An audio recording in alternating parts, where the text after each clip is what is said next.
Por que os narcisistas têm a síndrome de Deus por pensar e achar que não deve pedir desculpas a ninguém? Esse é o tema de hoje. Se vocês quiserem saber sobre o tema de hoje, fique conosco após o sinal da vinheta.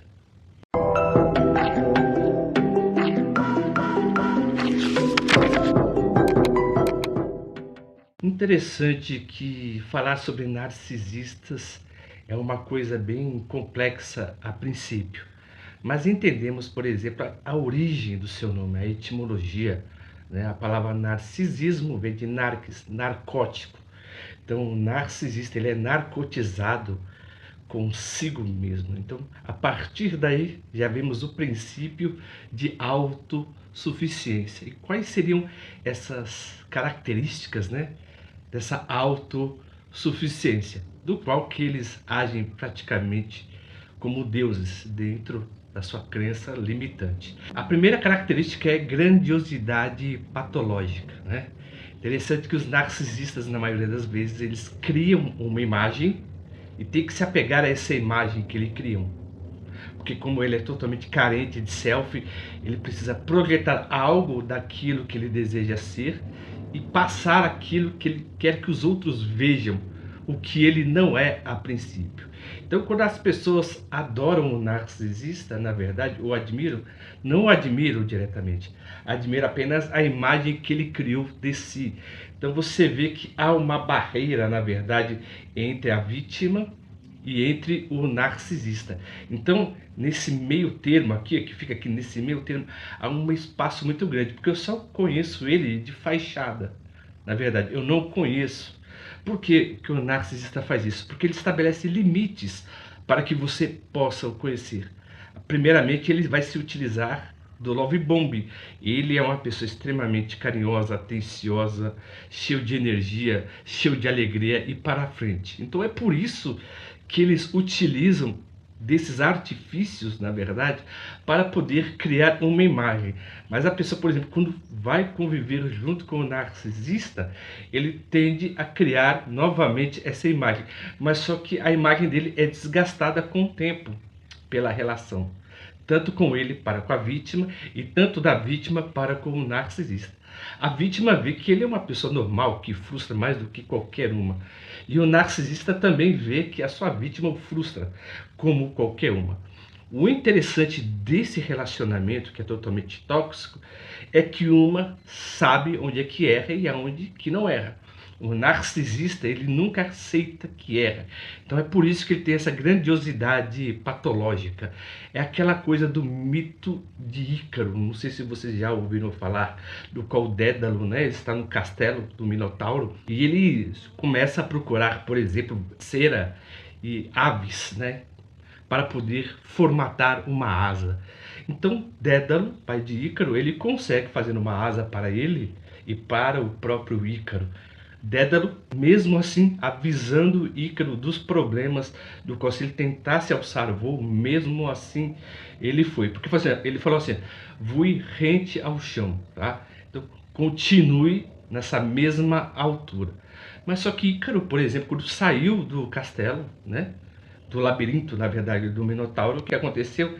Ele se embargou, na verdade, ele presenciou o gozo. Então, aquela informação que ele recebeu do pai, ele assumiu. Ele pensou, na verdade, no sentimento que ele tinha.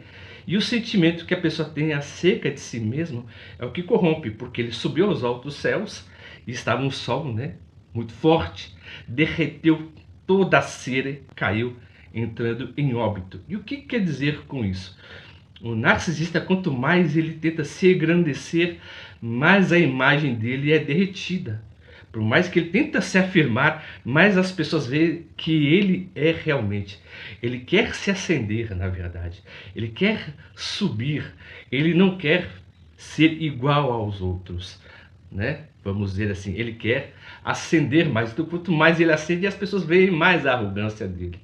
E quanto mais as pessoas veem a arrogância dele, mais as pessoas se afastam. E ele se derrete, ele mesmo não se percebe. Mas ele acha, na verdade, que ele é uma pessoa totalmente maravilhosa e que as pessoas também não o compreendem, tá?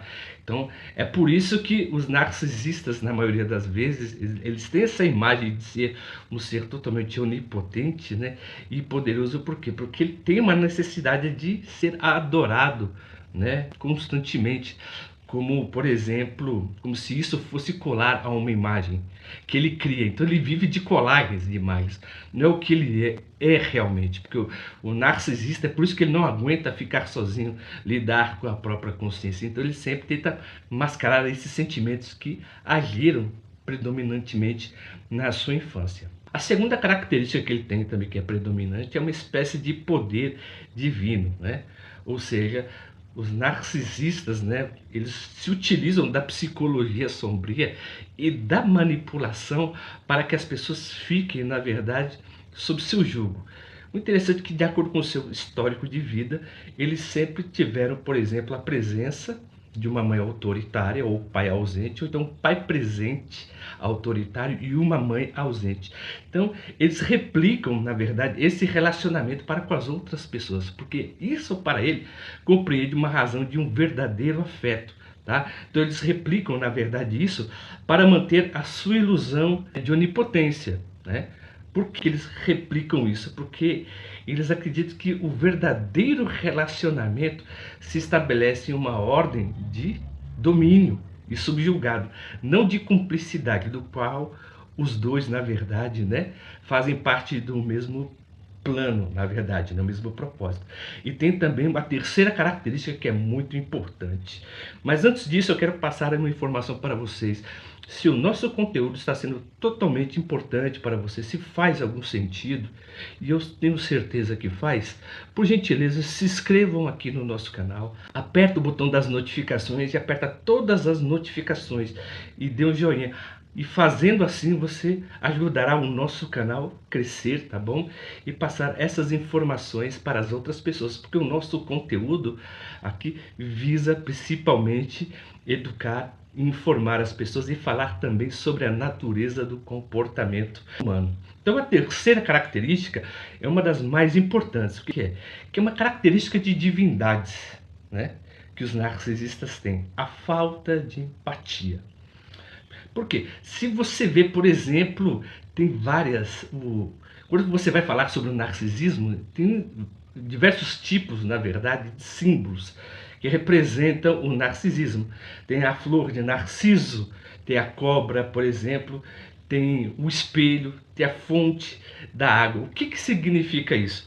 Todos esses símbolos estão retratado que o narciso, o próprio narcisista, se refere a si mesmo.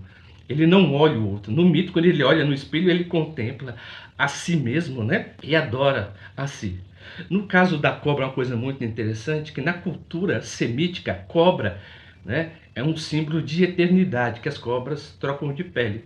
Mas na forma de arquétipo, as pessoas acreditam que a cobra seria não uma espécie de narciso, né? Mas uma espécie de demônio, vamos dizer assim. Por quê? Porque troca de pele constantemente. Então, numa forma de arquétipo, as pessoas acreditam que o narciso ele sempre troca de pele, como a cobra, ou então sempre age de um modo totalmente camaleônico, tá? Então, quando ele vê as pessoas, ele as vê apenas como uma extensão de si mesmo. Então, os narcisistas são tão presos, são tão submersos na sua autoimagem que, conforme o tempo, eles podem sofrer alguma crise mental ou sofrer uma espécie de esquizofrenia, porque eles acreditam que as pessoas são uma extensão dele, por isso que ele não tem nenhuma empatia. Ele apenas pensa nos seus próprios sentimentos e a forma como ele vai tirar vantagem, porque na maioria das vezes ele pensa que as pessoas agem como ele age, tá? Então, para ele, como ele não enxerga as necessidades alheias, né, eles apenas a mimetizam. Ele é apenas um mimetizador dos sentimentos. É por isso que ele imita para fazer o quê? Para receber aquilo que ele tem vontade. Então, tudo para o narcisista é uma espécie de um jogo, uma espécie de troca. Nada para ele é verdadeiro. Ele finge ser verdadeiro. Ele é tão convincente que ele até engana uma pessoa que acha que nunca será enganada, porque ele é tão simpático, ele é tão cativante, que ele é tão envolvente, quando a pessoa percebe, muitas vezes já é tarde demais, tá? Então, por exemplo, os narcisistas também, eles apenas querem representar a sua grandeza que eles têm para os outros. Essa grandeza que é totalmente criada, né? Na verdade, ele usa dessa psicologia sombria para ter essa espécie de manipulação sobre as pessoas. Mas qual o mecanismo de defesa que você pode ter, por exemplo, quando você se relacionar com uma pessoa que é totalmente manipuladora? Seja totalmente assertivo, fale apenas o básico, não dê muita corda para ele, só se você der corda numa espécie, por exemplo, de subjugá-lo, mas você tem que prestar muita atenção e muito cuidado, porque mexer com um narcisista é praticamente perigoso. Ele pode, né, e como ele é muito vingativo, viu, ele pode reverter contra você. Então, a melhor maneira de você se dar com o narcisista, se possível, quebre o vínculo o mais rápido possível e se rodeie de pessoas que praticamente te amam, né, e realmente se preocupam com você, porque tudo que o narcisista faz, na verdade, o que ele faz se sentir como Deus é uma espécie de harém, né, é um harém narcisista, ou seja, ele quer que as pessoas o adorem. Ele vai descartando cada uma, não de acordo com a vontade da outra, mas sim com a vontade dele, porque tem essa forma, na verdade, de manter o vínculo, tá bom? Então esse foi o tema de hoje, né, sobre a psicologia sombria, porque os narcisistas, né, se consideram praticamente como deuses, ou têm a síndrome de Deus. Se vocês gostaram do tema de hoje, por gentileza, se inscrevam no nosso canal. Desculpe até ser repetitivo e muitas vezes, né? E eu até o sou, né? Na verdade, né? Então, se puder, se inscreva no nosso canal, comente alguma experiência que você teve com esse ser que é tão estranho, viu? Porque na maioria das vezes eles agem como configuração de fábrica, viu? E eu tenho um vídeo muito interessante, quais são as características, 7 características que os narcisistas pensam quando estão sozinhos, viu? Eles tentam pensar, eles costumam ter esses 7 tipos de pensamentos para poder se afirmar. Depois, até o final desse vídeo, e antes, né, que eu esqueci de novo, se vocês quiserem entrar no nosso canal, eu tenho aqui o Substack, né? Eu vou colocar aqui para vocês. Eu não escrevo apenas sobre narcisismo, manipulação, também falo muito sobre comportamento humano, né? No Substack eu também vou colocar aqui o QR Code, né? Vocês entrando aqui no QR Code, você vai ver, né, as playlists dos nossos vídeos, tá bom? E como sempre, eu agradeço o carinho e a atenção de todos que nos acompanharam até o final desse vídeo e até a próxima.